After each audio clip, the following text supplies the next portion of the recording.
Reflexive pronoun. Reflexive pronoun হচ্ছে যেগুলো শেষে সেলফ থাকবে, কি থাকবে, সেলফ থাকবে, অথবা প্লুরাল হলে সেলফস থাকবে। তো এগুলাকে কি বলে, রিফ্লেক্সিভ প্রনাউন। আর এটা কোথায় ব্যবহার করবা, অবশ্যই তুমি অবজেক্ট অবস্থানে ব্যবহার করবা। এই রিফ্লেক্সিভ প্রনাউন গুলো হচ্ছে অবজেক্ট অবস্থানে বসে। আর একটা জিনিস মনে রাখবা, সেটা হচ্ছে সেন্টেন্সের সাবজেক্টিভ প্রনাউন অনুসারে আমরা কিন্তু রিফ্লেক্সিভ প্রনাউন ব্যবহার করতে হবে। অর্থাৎ সাবজেক্ট অবস্থানে যদি আই থাকে, তখন যদি দেখো অবজেক্ট অবস্থানে লেখা আছে ইউর সেলফ, তো তোমার ইউর সেলফের পরিবর্তে লিখতে হবে মাই সেলফ। সাবজেক্ট অবস্থানে যদি হি থাকে, কিন্তু অবজেক্ট অবস্থানে ধরো দেওয়া আছে মাই সেলফ, কিন্তু মাই সেলফ উত্তর হবে না, যেহেতু হি আছে, হি এর কারণে লিখতে হবে হিমসেলফ। এটাই বলছি এখানে, সাবজেক্ট অনুসারে মনে রাখতে হবে সেন্টেন্সের সাবজেক্টিভ প্রনাউন অনুসারে রিফ্লেক্সিভ প্রনাউন বসে। প্রনাউন রেফারেন্স সম্পর্কে আজকে তোমার একটা 100% ইফেক্টিভ ক্লাস হবে, কারণ আমি লিখে রাখছি দেখো, রুলস উইথ প্র্যাকটিস, যেটা হচ্ছে 100% ইফেক্টিভ। আজকে আমরা রাজশাহী বোর্ড 2019 সালে আসা একটা কোশ্চেন প্রনাউন রেফারেন্স সম্পর্কে একটা বিস্তারিত ক্লাস দেখব, এবং কোন রুলসগুলো আমাদের প্রনাউন রেফারেন্সের জন্য প্রয়োজন, এবং প্রনাউন রেফারেন্স করার জন্য কোন জিনিসগুলো আমাদের মাথায় রাখতে হবে, এগুলো সম্পর্কে জানবো। তো আশা করি প্রনাউন রেফারেন্স সম্পর্কে তোমাদের একটা ভালো ধারণা হবে।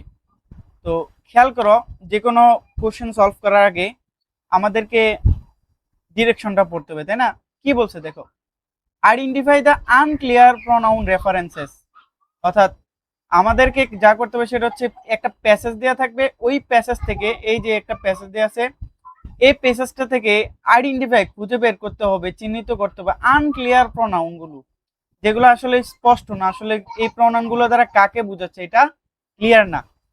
ইন দ্য ফলোইং প্যারাগ্রাফ, এই প্যারাগ্রাফটা থেকে, where necessary rewrite the sentences so that all the pronoun references are clear. আমাদের কিন্তু এই সেন্টেন্সগুলো আবার লিখতে হবে, এই প্রনাউন রেফারেন্স গুলো আবার ক্লিয়ার করে লিখতে হবে। অর্থাৎ তুমি শুধু এ বি সি ডি উত্তর লিখলে হবে না, পুরো প্যাসেজ যেখানে ভুল হয়েছে ওই ভুলটাকে শুধরে তুমি প্রনাউন রেফারেন্সটা আবার উঠায় উত্তরটা লিখতে হবে। খেয়াল করো, আমরা প্রথম কি করব, এই যে প্রনাউন রেফারেন্স সমাধান করার সময় আমাদের যে জিনিসগুলো মাথায় রাখতে হবে, সেটা হচ্ছে প্যাসেজ কোন বিষয় নিয়ে লেখা সেটি বুঝতে হবে। প্যাসেজটি কোন বিষয় সম্পর্কে লেখা হচ্ছে সেটা তোমাকে বুঝতে হবে কিন্তু, কারণ এটা আমাদের কাজে লাগবে। 2 নাম্বার, সম্পূর্ণ প্যাসেজ পড়ে 5টি প্রনাউন অথবা নাউন সম্পর্কে ভুল বের করতে হবে।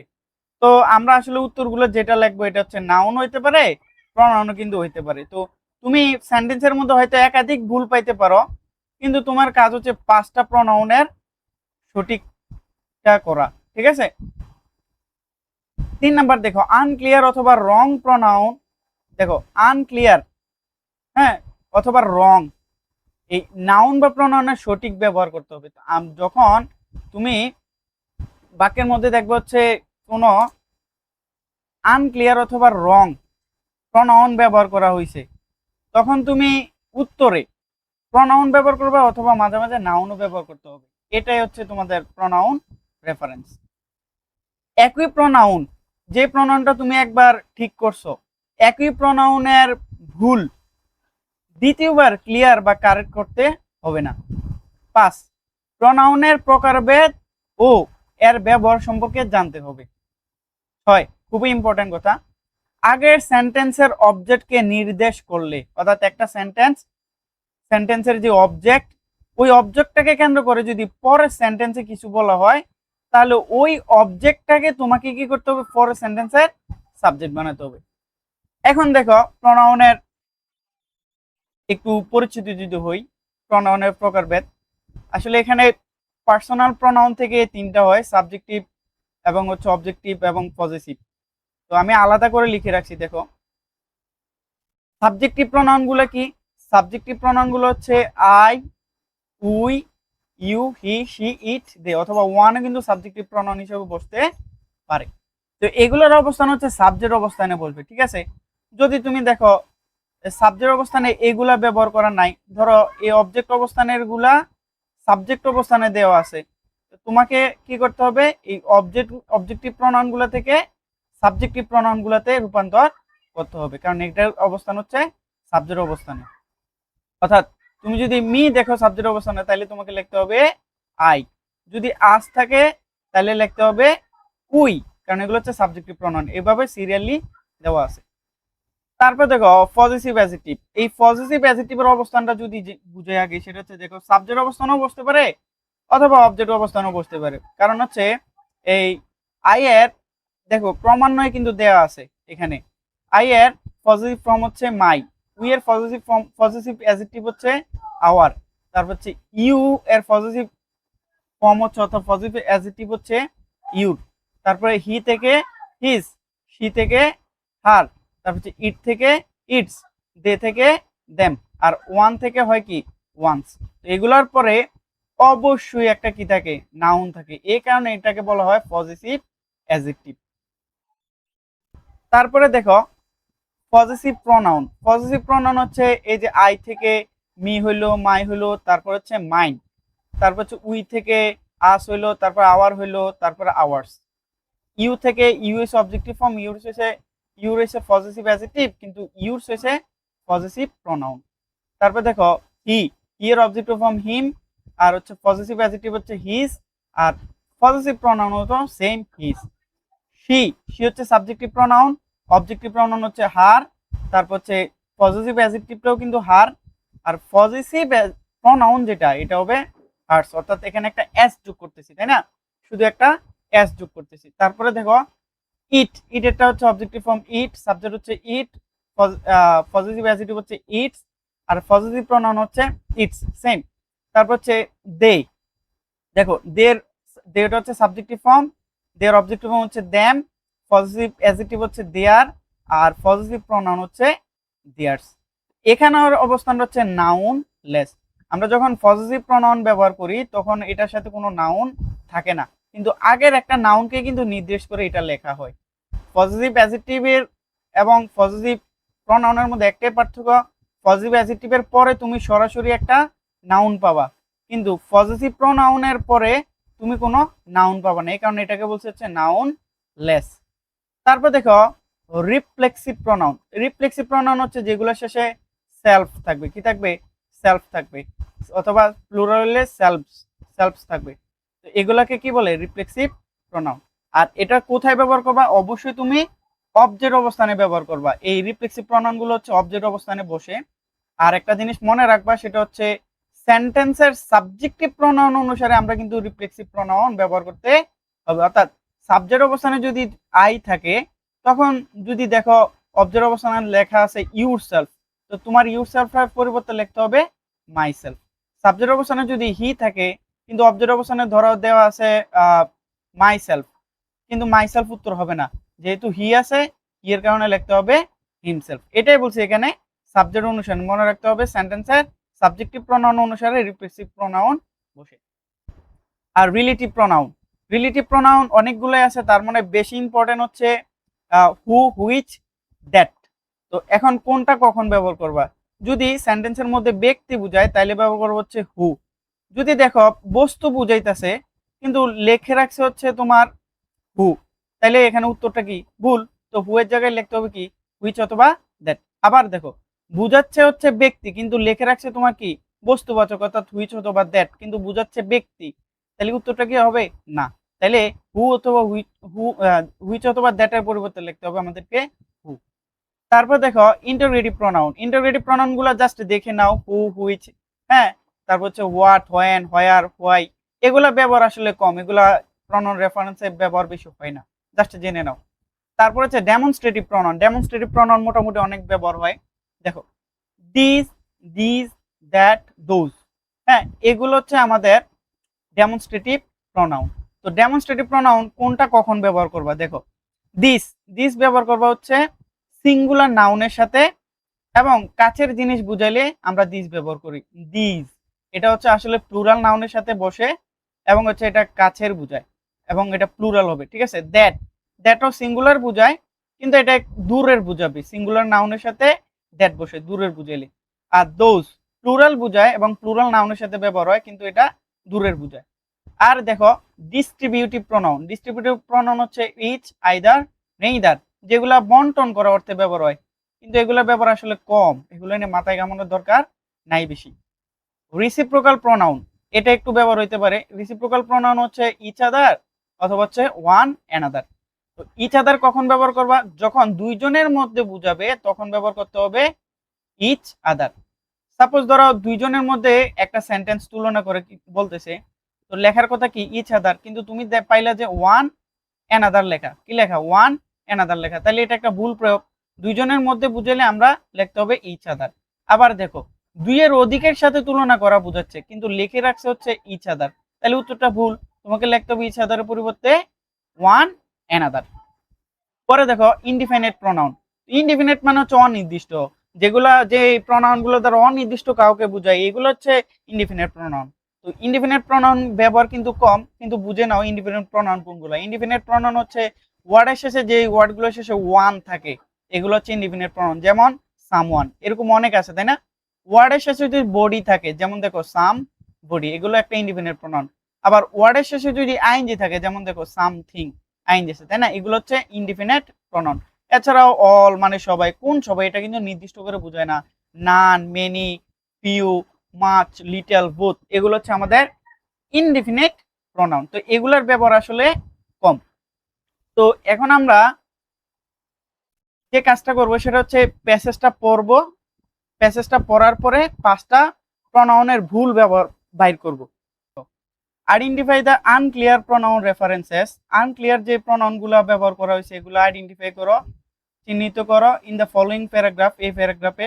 হোয়ার নেসেসারি যেখানে প্রয়োজন, রিরাইট দ্য সেন্টেন্স, এটা আবার সেন্টেন্সটা কিন্তু রিরাইট করতে হবে, আবার লিখতে হবে, সো দ্যাট যাতে করে all pronoun references are clear অর্থাৎ পরিষ্কার অর্থপূর্ণ হয়। চলো আমরা এটা পড়ি। তো কি বলতেছে দেখো, সালাম অ্যান্ড সালমা আর সিবলিংস, তারা হচ্ছে ভাই বোন, সালাম এবং সালমা ভাই বোন।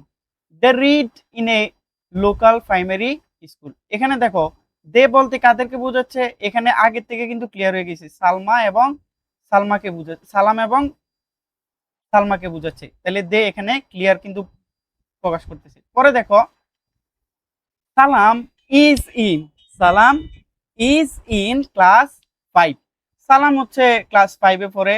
হোয়ারেস যেখানে হার সিস্টার, দেখো সালাম সাবজেক্টটা কি সালাম, অর্থাৎ সালাম কিন্তু একটা ছেলে তাই না। তো সালামকে তো আমরা কি বলতে পারবো না, হার বলতে পারবো না, তার মানে এখানে হারটা হচ্ছে একটা ভুল। তো আমরা এখানে সর্বপ্রথম হচ্ছে ভুলগুলা একটু মার্ক করব। হ্যাঁ, এটা হচ্ছে আমাদের ভুল। তো এখন আমরা এখানে কি লিখবো, সালাম যেহেতু এখানে ছেলে বুঝাচ্ছে, হ্যাঁ বয়, সালাম হচ্ছে একটা বয়, তো বয় বুঝালে আমরা বয়ের পরিবর্তে কি লিখতে পারি, হি লিখতে পারি।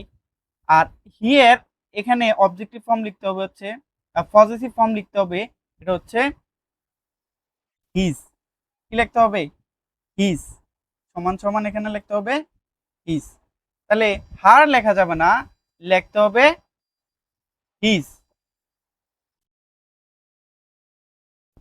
তাহলে Salam is in class 5, whereas his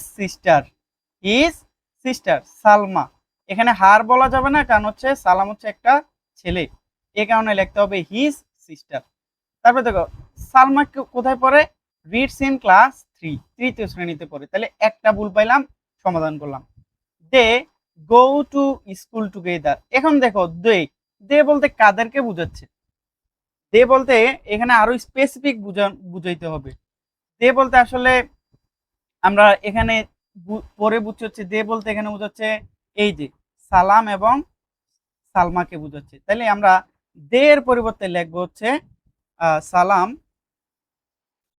সালাম সালাম অ্যান্ড সালমা। তাহলে এখন আমরা প্যাসেজটা লেখার সময় কি করব, দেটা উঠাই দিব, দেটা উঠাইয়া তার পরিবর্তে লিখবো হচ্ছে সালাম এন্ড সালমা। কেন এটা লিখলাম, কারণ হচ্ছে এখানে দে বলতে আসলে কাদেরকে বোঝাচ্ছে, দে সালমা এবং হচ্ছে সালামকে বোঝাচ্ছে, এই কারণে আমরা লিখে দিলাম দের পরিবর্তে সালাম এন্ড সালমা। পরে দেখো তারা তো দুইজন একসাথে স্কুলে যায়, সামটাইমস মাঝে মাঝে দে টেক রিক্সা। এখন দেখো দে বলতে কাদেরকে বোঝাচ্ছে, সালাম এবং সালমা।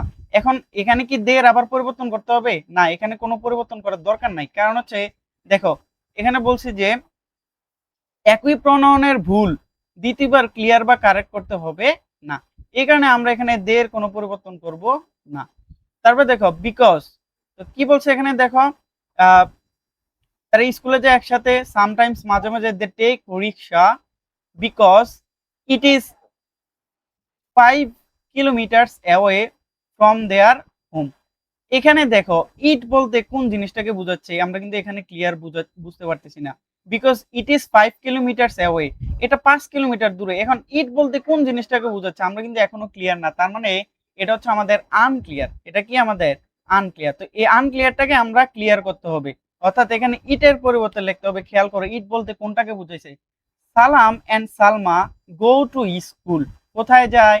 স্কুলে যায়। এই স্কুলটাকেই বলতেছে যে sometimes they take rickshaw because it it is. It বলতে আসলে আমাদেরকে এখানে বোঝাচ্ছে স্কুলটাকে বোঝাচ্ছে, তাই না? তো আমরা বলতে পারি দা স্কুল, দা স্কুল। এখানে ইটের পরিবর্তে আমরা এখানে কি লিখবো, দা স্কুল। কারণ ইট দ্বারা আসলে পরিপূর্ণ অর্থ প্রকাশ করতে পারতেছে না আসলে কোন জিনিসটাকে বুঝেছে। কিন্তু আমরা যখন এখানে দা স্কুল বলবো তাইলে কিন্তু ক্লিয়ার হয়ে যাবে, the school is 5 kilometre away from their home.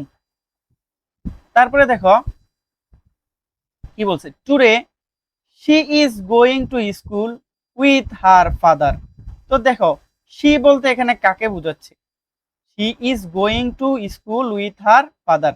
তার বাবার সাথে সে আজকে কোথায় যাচ্ছে, বিদ্যালয়ে যাচ্ছে। বিকজ কারণ কি, হার ব্রাদার সালাম, হার ব্রাদার সালাম ইজ সিক, কারণ হচ্ছে তার ভাই সালাম অসুস্থ। এখন শি বলতে এখানে কাকে বুঝাচ্ছে, শি বলতে আমরা বুঝতেছি এখানে এই যে এই মেয়েটাকে বুঝাচ্ছে, অর্থাৎ সালমাকে বুঝাচ্ছে, সালমা। তো এখানে আরো ক্লিয়ার করার জন্য শি এর পরিবর্তে আমরা আরো ক্লিয়ার করার জন্য লিখবো হচ্ছে সালমা। কি লিখবো, সালমা। তো দেখো আমরা কিন্তু কয়টা প্রণয়নের ভুল ঠিক করলাম, আমরা এই পর্যন্ত আমরা 4টা প্রণয়নের ভুল ঠিক করছি। তার মানে আমাদের আরো একটা প্রণয়নের ভুল ঠিক করতে হবে। পরে দেখো Salam is sick, he is taking medicine, he is taking medicine and bed rest. খেয়াল করো এখানে হি বলতে কাকে বুঝাইতেছে, হি বলতে নিশ্চয় আমরা বুঝতেছি এখানে সালামকে বুঝাচ্ছে। এর আগে যেমন শি দিয়ে সালমাকে বুঝাইছে, শি উঠে যেমন সালমা লিখছি, ঠিক তেমনি এখানে হি এর পরিবর্তে হি দ্বারা যেহেতু আমাদের সালামকে বুঝাচ্ছে, এখন আমরা হি এর পরিবর্তে আসলে সালামি লিখতে হবে। আমরা এখন এটা পরিবর্তে কি লিখবো, সালাম। তো এই হলো আমাদের 5টা ইনকারেক্ট প্রোনাউন আমরা আইডেন্টিফাই করলাম, এবং হচ্ছে এটার উত্তরটা, সঠিক উত্তরটা লিখলাম। তোমরা পরীক্ষায় কিভাবে কি করবা, এই জাস্ট তোমরা এখানে এই হারটা উঠাইয়া হিজ লিখে দিবা, তারপর হচ্ছে দেটা উঠাইয়া হচ্ছে সালাম এন্ড সালমা লিখবা, তারপর হচ্ছে ইটের পরিবর্তে লিখবা হচ্ছে দা স্কুল লিখবা, তারপর হচ্ছে শি এর পরিবর্তে সালমা লিখবা, ই এর পরিবর্তে কি লিখবা, সালাম লিখবা। আবার একটু বুঝাই দিই, এখানে Salam and Salma are siblings, the read in a local primary school, তারা লোকাল একটা প্রাইমারি স্কুলে পড়ে। পরে দেখো এখানে একটু রেড কালার করব, এই কারণ এটা তো আমাদের উত্তর ছিল না, তাই না? একটু রেড কালার করব। তো দেখো এখানে সালামটাকে দেখে, সালাম ইজ ইন ক্লাস 5, সালাম পরে হচ্ছে 5ম শ্রেণীতে, হোয়ার এজ এখানে লেখা ছিল হার সিস্টার। তো আসলে সালামকে তো আমরা হার বলতে পারবো না, বলতে হবে হিজ, এই কারণে লিখলাম এখানে হিজ। পরে দেখো দে বলছে, এখানে দে বলতে কাদেরকে বুঝাচ্ছে, নিশ্চয়ই সালাম এবং সালমাকে বুঝাচ্ছে, এই কারণে আমরা একদম ক্লিয়ার করে বললাম সালাম এন্ড সালমা। পরে দেখো sometimes they take rickshaw because it, it বলতে এই স্কুলটাকে বুঝাচ্ছে, স্কুলটা হচ্ছে 5 kilometre away from their home, তাদের বাড়ি থেকে 5 কিলোমিটার দূর হচ্ছে ইট, অর্থাৎ তাদের স্কুলটা, এই কারণে আমরা ইটের পরিবর্তে লিখবো হচ্ছে দা স্কুল। পরে দেখো টুডে, শি, এখানে ছিল she is going to school. এখন শি বলতে কাকে বুঝাইছে? শি বলতে সালমাকে বুঝাইছে। এখানে আমরা শি এর পরিবর্তে নাও কি লিখলাম, একটা নাউন লিখলাম, স্পেসিফিক করে দিলাম হচ্ছে সালমাকে বুঝাচ্ছে। পরে দেখো এখানে ছিল হি, সালাম অসুস্থ এই কারণে হি ইজ, অর্থাৎ হি ইজ এমন ছিল he is taking medicine medicine and take bed rest. তো এখানে হি বলতে কাকে বুঝাইছে? হি বলতে এখানে সালামকে বুঝাইছে, এই কারণে আমরা হি এর পরিবর্তে উত্তরটা লিখতে হচ্ছে সালাম। তো প্রসঙ্গত দেখো এখানে আমরা যে প্রনাউনের যে রুলস গুলো পড়ছি এইখান থেকে কিন্তু আমরা ব্যবহার করছি, তাই না? তো প্রনাউন রেফারেন্সের আরো বিস্তারিত জানার জন্য আমাদের এই রুলস গুলো আরো বিস্তারিত জানতে হবে, উদাহরণ সহ জানতে হবে। তো তোমরা যদি প্রনাউন রেফারেন্সের বিস্তারিত আরো রুলস একটু ভেঙে ভেঙে যদি ক্লাস চাও তাহলে অবশ্যই কমেন্টে জানাবা, আমি তোমাদের জন্য ক্লাসটা অবশ্যই করব। তো আশা করি আজকের এই ক্লাসটা তোমাদের জন্য হেল্পফুল হয়েছে। তো যারা আমার চ্যানেল অথবা পেজের সাথে কানেক্টেড নাই অবশ্যই কানেক্টেড হয়ে যাবা, আর ভিডিওটি শেয়ার করতে বলবে না। সকলে ভালো থাকো, সুস্থ থাকো, আসসালামু আলাইকুম।